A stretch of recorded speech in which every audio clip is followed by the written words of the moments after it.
자, 갑자기 밤에 아프면 병원도 약국도 문을 닫고 그렇다고 뭐 응급실 갈 정도는 아니고 약이 없으면 참 답답하고 깜깜하죠. 이럴 때 24시간 문을 연 편의점에 가면 약을 살 수 있습니다. 그런데 이 약이라는 게 종류가 많지를 않죠. 약수를 그래서 더 늘려야 한다는 입장과 그래서는 안 된다는 입장이 상당히 오랜 기간 표류를 하고 있습니다. 어제도 회의가 열렸습니다. 그런데 합의가 무산됐다고 합니다. 과연 어떤 결론이 나올지 양측의 입장을 잠깐 들어보는 시간 마련했습니다. 먼저 약국에서 파는 상비약을 늘려야 한다라는 입장에 서 있는 경실련 연결하겠습니다. 경실련 사회정책팀 최예지 팀장입니다. 안녕하십니까?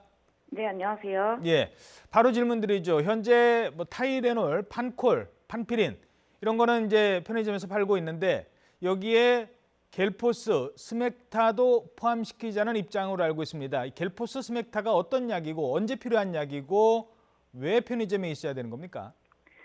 겔포스와 스맥타는 지사제, 그러니까 설사 났을 때 먹는 약과 그 속 쓰릴 때 먹는 약들입니다. 예. 이런 약들은 그 심야 시간하고 공휴일에 갑자기 약이 필요할 때 구매할 수 있도록 해서 국민의 건강 증진과 편의를 높이기 위해서 편의점에서 판매해야 된다는 게 저희 입장이고요. 예. 그리고 가벼운 증상에 대해서는 손쉽게 약을 사 먹도록 할 수 있어서 그 자가 치료를 할 수 있도록 하는 겁니다. 그래서 예. 이 자가 치료 확대는 세계적인 추세고 미국이나 일본 등에서는 대형마트나 슈퍼 등에서도 쉽게 구매할 수 있습니다. 예. 근데 약사회 측은 현재 반대를 하고 있습니다. 뭐 어제도 회의를 열었는데 그전 회의 때는 자해소동도 있었다고 하고요. 어제 일단 회의 분위기는 어땠습니까?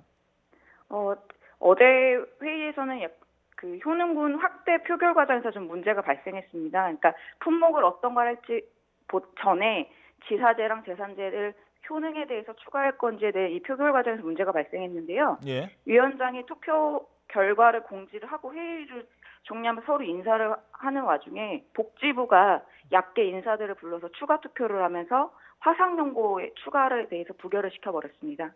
그래서 저희 경실련 쪽에서는 감사 청구나 지금 고발 등을 좀 검토 중에 있습니다. 그러니까 어제 그 결론이 날 거라고 예상을 하고 투표까지 했는데 복지부가 그 결론을 미뤘다라고 말씀을 하시는 거네요?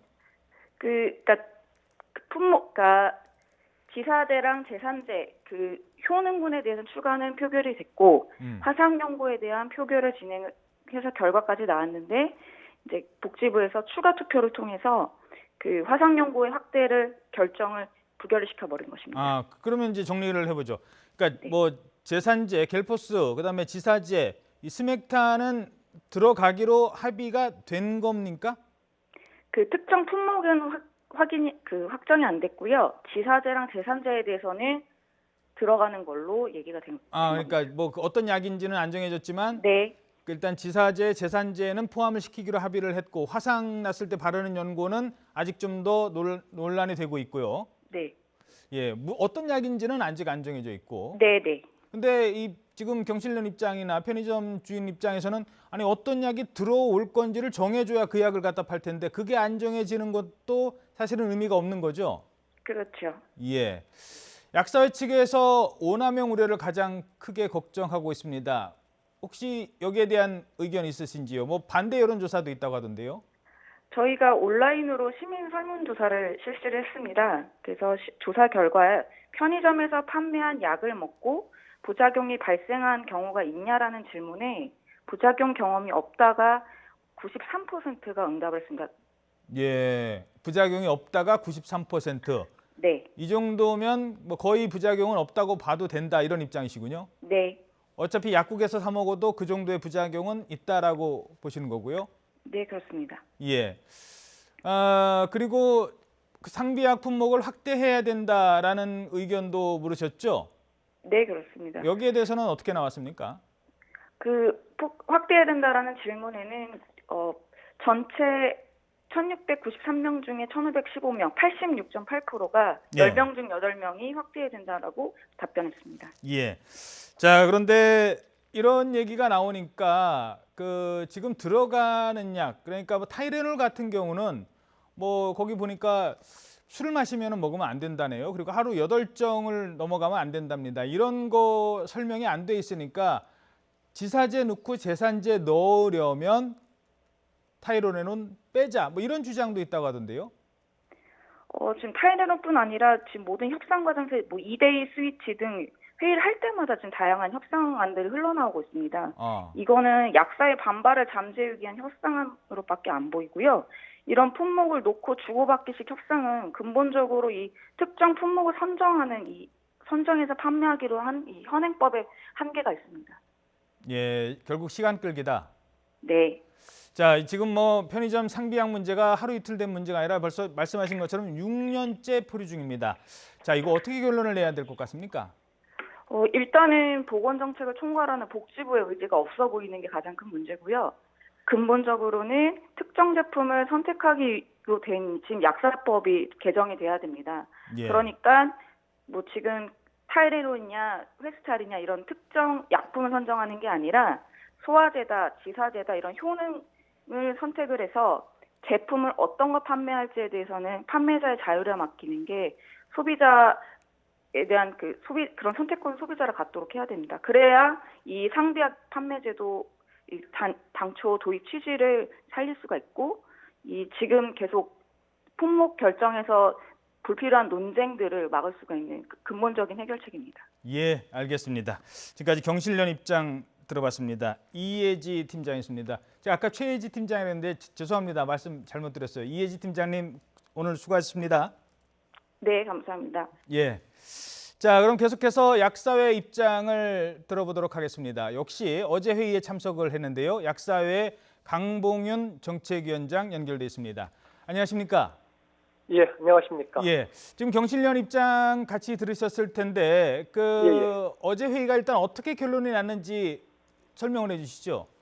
예, 일단 지금 앞서서 경실련 측에서 말씀하신 부분 중에 상당히 좀 잘못 알고 계시는 부분이 있습니다. 예. 그 제산제 부분과 지사제 부분이 확정됐다. 예. 품목만 확정이 되지 않고 효능은 확정됐다 이렇게 말씀을 하시는데 예. 확정된 바 없습니다. 두 가지 아하. 품목을 예. 차기 회의에서 우리가 그게 추가 품목으로 적절한지 안전성에 문제가 없는지 그런 부분을 갖다 논의하기 위한 그 효능군으로 올린 거지. 예. 기존의 5차 회의나 6차에서도 똑같습니다. 2대2 스위치안으로서 제산제하고 지사제 한 품목씩 회의 안건으로 올린 것처럼 예. 다음 차기 회의에서도 제산제하고 지사제 두 가지 효능군은 우리가 안건으로 올려서 이게 추가 품목으로 적절한지 부적절한지를 갖다 논의하자는 뜻에서 안건으로 올렸다는 얘기지 두 가지 효능을 갖다 확정했다는 얘기가 아닙니다. 아까 그 경실련 측에서 참석하신 분은 어저께 회의에 좀 참석을 안 하셔서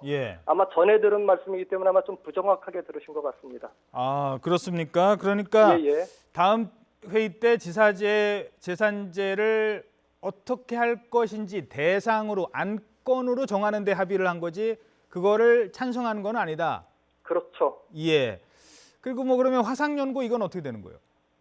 화상연고는 어저께 회의를 통해서도 일단 안건 자체로 상정하는 걸 갖다가 부결이 됐습니다. 예. 그래서 화상연고 자체는 안건으로 올라올 수가 없죠. 예, 알겠습니다. 자, 지금 이쪽에서 얘기하는 그러면 뭐 제가 이 질문 드리는 게 의미가 없겠네요. 그러니까 아까 말씀하신 그 겔포스 이런 약들을 지금 찬성하고 반대하고 이 입장을 내놓을 상황도 아니다는 말씀이시네요. 그렇죠. 예, 어떤 기본적으로 약인지도. 겔포스라든가 이 품목 자체 제산제 부분 나온 품목에 대해서는 저희가 분명한 그 근거에 기초를 해서 반대를 하고 있습니다. 어떤 이유입니까? 겔포스 같은 제산제는 지금 안전상비약으로 이게 품목이 지정되기 위해서는 안전성 검토 기준안이 있습니다. 거기에는 안전성 기준과 일반 기준을 충족하는 품목을 편의점 상비약으로 지정하게끔 되어 있는데 특히 겔포스 같은 품목은 그 안전성 기준에서 우리가 인부라든가 영유아 등 특정 연령대의 금기사항이 있는 거는 품목으로 지정할 수가 없다고 지금 못 박혀 있습니다. 근데 겔포스 같은 경우는 3개월 미만의 영아한테는 절대 투여할 수가 없고 가급적 1세 미만의 그 유아한테도 절대로 투여해서는 안 된다는 그 금기 조항이 분명하게 있기 때문에 이건 아예 안전성 검토 기준안 자체에도 들어가지 못하는 약을 갖다가 지금 집어넣으려고 하고 있는 거죠. 그래서 원천적으로 저희가 반대를 하고 있습니다. 예. 약사님 죄송한데 그러면은 약국에 가서 갤포스 살 때마다 약사님들이 이거 3개월 미만한테는 먹이면 안 됩니다라는 말씀을 하십니까? 왜냐하면 환자분들이 본인이 예를 들어서 속이 쓰리다던가 본인 보통 증상을 얘기하면서 약을 찾는 경우가 많거든요. 그럴 때는 당연히 본인이 먹는 약이기 때문에 저희가 3개월 미만인 걸 알고가 있죠. 예. 그런 부분이 있다는 얘기고요. 예. 알겠습니다. 자, 그리고 또 하나가 미국이나 유럽에 가면 그냥 뭐 대형 마트나 이런 데서도 갤포스뿐만 아니라 잔탁도 팔거든요. 이런 부분에 대해서는 어떻게 설명하시겠습니까? 외국도 뭐 모든 나라가 다 판매하고 있는 건 아니고요. 유럽 중에서도 거의 절반, 프랑스를 비롯해서 절반 이상의 국가에서는 절대 슈퍼 판매를 안 하고 있습니다. 예. 안 하고 있는데 미국 같은 경우에 흔히 3만 개 품목이 판매가 된다고 하는데 실질적으로 효능군으로 따지면 158개 효능군만 팔리고 있는 겁니다. 예. 지금 우리나라도 기존에 지금 열쇠 품목을 비롯해서 2011년도에 이미 48개 일반 의약품이 의약 외품으로 분류가 전환돼서 이미 판매가 되고 있고요. 예. 그 이후에 일반 특정 제품명을 갖다가 좀 언급해서 뭐하지만 이래서 고리온단 비타민C 1000ml라던가 센트론 같은 영양제도 일반 의약품이었었습니다. 이게 예. 다 건강기능식품으로 분류가 전환돼서 지금 팔리고 있기 때문에 그런 정도로 따지면은 엄청나게 많은 약이 우리나라에 이미 팔리고 있다고 볼 수 있고요. 예, 알겠습니다. 미국 같은 경우는 보험 등재 의약품이 2,000개밖에 안 됩니다. 예. 우리나라는 2만 개가 넘습니다. 보험 등재 의약품이요. 예. 그만큼 보험 혜택을 미국에서는 못 보기 때문에 많은 그래서. 약을 갖다가 국민들, 당신들 스스로 알아서 당신들 건강을 책임지라는 굉장히 무책임한 쪽으로 판매가 되고 있다고 지금 생각하시면 됩니다. 우리는 싼 값에 건강보험 적용되는 전문의약품을 살 수 있는 나라고 미국은 그런 약 사려면 비싸니까 그냥 일반 의약품과 비슷한 정도로 해서 알아서 사라는 얘기다라는 말씀이신 것 같고요. 예, 그렇게 해석을 하셔야 됩니다. 제가 짧게 시간은 많이 못 드리겠습니다. 이 질문은 말씀을 좀 해주셔야 될 것 같아서 일각에서는 이게 어떤 약사들의 밥그릇 싸움, 밥그릇 지키기 죄송한 표현입니다만 이렇게 오해들 하실 수도 있기 때문에 약사 입장에서는 이 문제를 그렇게 바라봐서는 안 된다라고 하고 싶은 말씀이 있을 것 같아요. 말씀해 주시죠.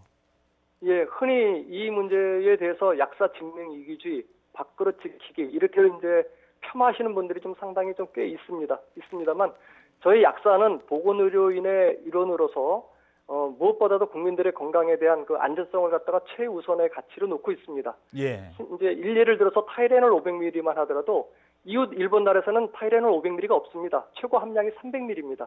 예. 500ml짜리는요. 극약으로 지정이 되어 있습니다. 어허. 거기다가 최근에 논문 자료에 보면은 이 타이레놀 복용으로 인해서 자폐증 어린이라던가 예. 또는 과잉 행동의 집중력 장애 어린이들 갖다가 임산부들이 낳을 확률이 엄청나게 높아진다는 연구 결과도 나와 있습니다. 알겠습니다. 그래서 의약품은 무엇보다도 안전성에 최우선 가치를 두어야 된다고 생각하고 있습니다. 예, 알겠습니다. 지금까지 약사회 강봉윤 정책위원장이었습니다. 오늘 말씀 고맙습니다. 예, 감사합니다.